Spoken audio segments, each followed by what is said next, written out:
সারা পৃথিবীর মানুষ জানে যে যদি আমাদের একবার কোনো শরীরের হাড় ভেঙে যায় তাহলে 15 থেকে 20 দিনের জন্য আমাদের সব কাজ বন্ধ করে দিতে হয়। কিন্তু চায়নার বিজ্ঞানীরাই এক্ষেত্রেও তাদের নিজস্ব টেকনোলজি নিয়ে এসেছে।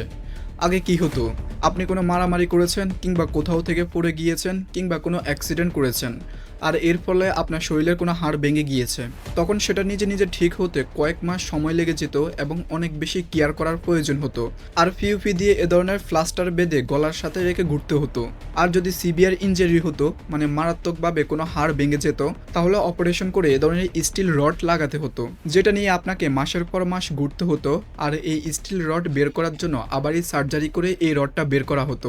এই সমস্যার সমাধান নিয়ে চায়না দীর্ঘদিন ধরে রিসার্চ করে আসছে এবং তারা এক ধরনের গ্লো আবিষ্কার করেছে যা আপনার ভাঙা হাড়কে মাত্র 3 মিনিটে ঠিক করে দিবে এবং এটাকে রিমুভ করারও কোনো প্রয়োজন হবে না। এটা নিজে নিজে ব্যানিশ হয়ে যাবে। একবার চিন্তা করুন চায়না কোথায় পৌঁছে গিয়েছে আর আমরা এখনো রাজনীতি নিয়ে ব্যস্ত আছি।